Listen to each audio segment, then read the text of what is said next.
Have you ever felt yourself praying those words, or at least feeling those words? My God,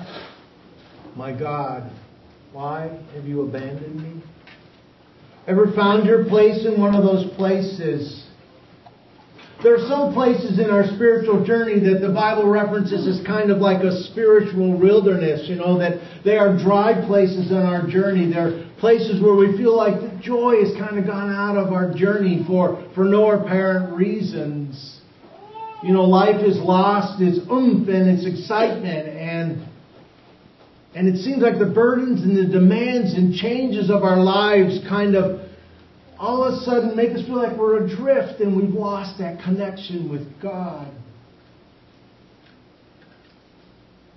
Those places of dryness, those places are often places where we're most vulnerable to suggestions, where we want to jump more quickly to get immediate answers to our journey and our solution, our problems and our circumstances. And counselors often tell you when you're in the wilderness, when you're in a spiritual dry place, when you're in a place of confusion and uncertainty, that's often the worst place to make important life-giving decisions, important decisions for your life, because you may not have the clarity to really make it. And you may be more tempted to move out of your zone of dryness or uncertainty than really to make a healthy decision. Spiritual guides would tell you in those places of dryness in the wilderness, it's often important just to stay with the basics, kind of like a football coach or a basketball coach. When the team is going kind of chaotic, they bring them back to the basics. Just box out, play good defense, make that extra pass, shoot good shots.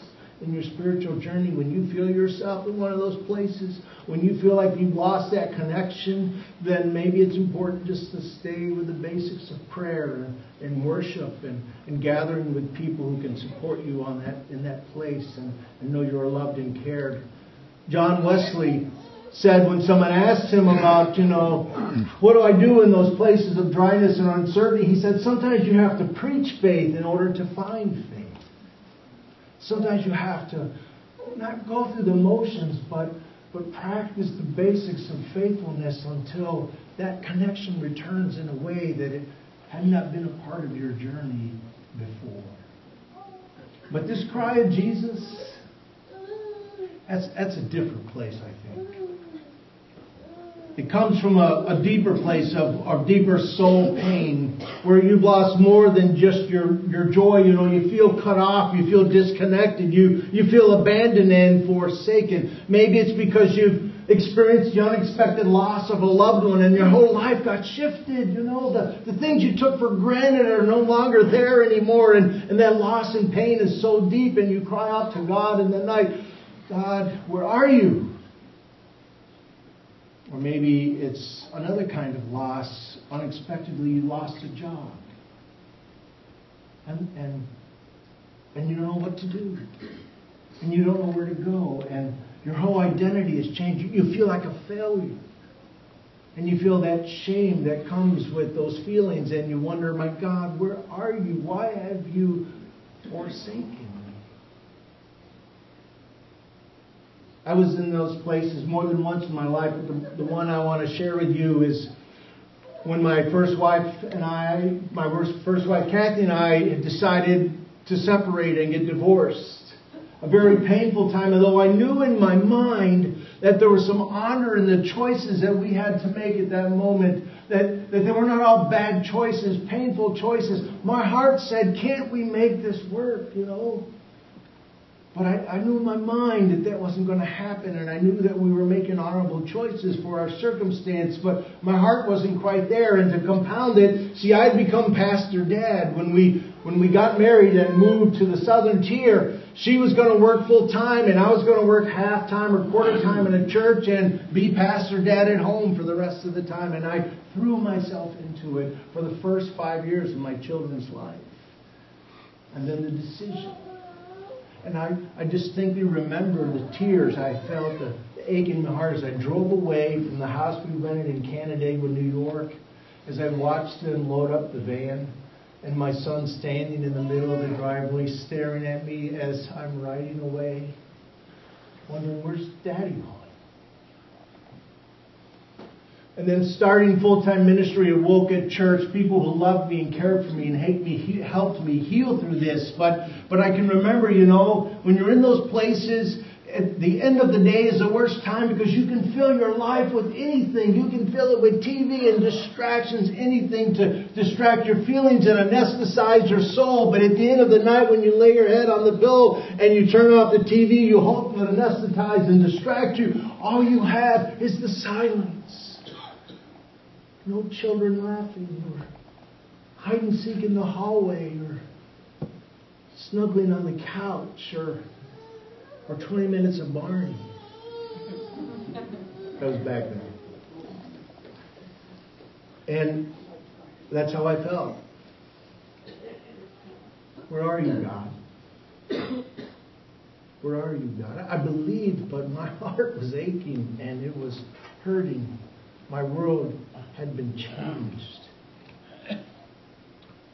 If we are truly human, if you and I, in our life journey, in our desire to reflect the character of Christ in our lives, if we choose to give our hearts away, then if we want this world to be a better place, if we love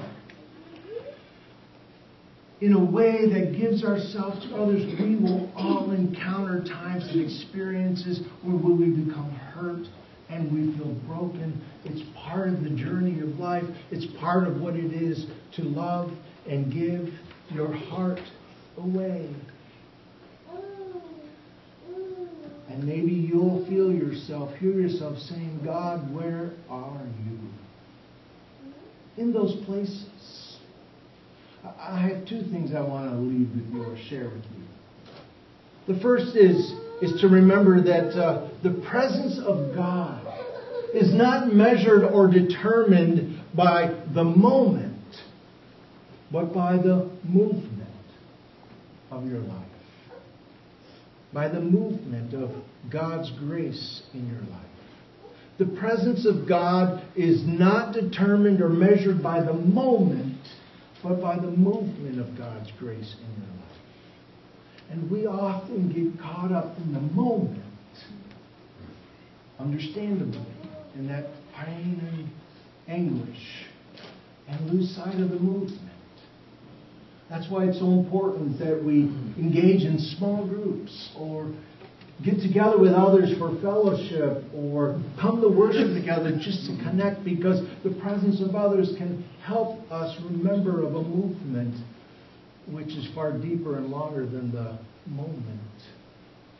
Hebrews, the book of Hebrews, the letter of Hebrews says something very interesting as the writer of Hebrews, tradition tells us, it's Paul, talks about Jesus on the cross. He says, because of the joy that was waiting for him, he thought nothing of the disgrace of dying on the cross. Now that is quite a paradox, isn't it? Because of the joy, he was willing to endure the disgrace. Other versions say the shame of dying on the cross. Joy on the cross? Now, some commentators will tell you that they see the joy as his awareness of the reward he's going to receive, his heavenly reward, his reward by God as he goes to heaven. But I wonder if there's another way we can understand how this joy can be present. I wonder if in his self-suffering, servant, sacrificial lifestyle and way of being, if he found joy not in the pain, not in the death, not in the suffering, not in the whips or the cords or the nails in his hands, but I wonder if he found joy in knowing that he had, in the words of John's Gospel, completed his task. It is finished. Remember, Jesus was the one who had said that if you want to find life, you must be willing to give your life. That the servant is greater than the master. That the one who is greatest is not the one who lords over, but the one who serves. That there's no greater love than to give your life for your friends. And maybe his joy on one level was saying, I have with authenticity, with faithfulness, and as much obedience as my body can bear, lived this way and taught this to those who gathered around me. But maybe the joy is even more beyond knowing that you did the right thing. Knowing that you loved fully and completely. Knowing that you understood that to give your life away is the path towards meaning and purpose and love and service. Maybe the joy comes from a different direction. Maybe it's because he saw his life as a gift. And in some way found joy in the giving of his life as a gift. In his life and death and resurrection. In his loving and his faithfulness, he bridges the chasm, that canyon that so often exists between us and God. He broke the sting of death, the Scriptures remind us. And his joy just might be seen in you and me and your children and your grandchildren and your great-grandchildren and generations before, seeing that in the giving of his life authentically and self-sacrificially, that he has broken the sting of sin in your life. And he has overcome the fear of death. And all the diminishment it causes in our human souls.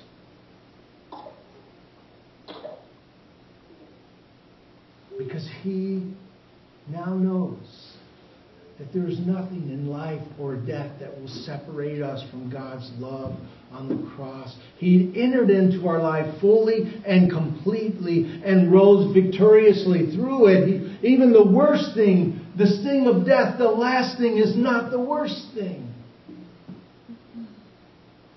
Because life becomes death, becomes resurrection. And that's our promise for us. In love, he took upon himself the sting of death. So even death is overcome and conquered by love. And any of us who have grieved the loss of one we love and felt ourselves sustained by a grace and a community that cares knows exactly what that means. See, maybe it wasn't just nails that kept him on the cross. Maybe it was love for us that kept him on the cross. So in those places, remember the presence of God is not determined or measured by a moment, but by a movement.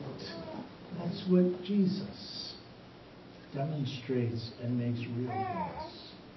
And the other thing to remember is that God is wherever any person in obedience to God takes the risk of loving whatever the cost.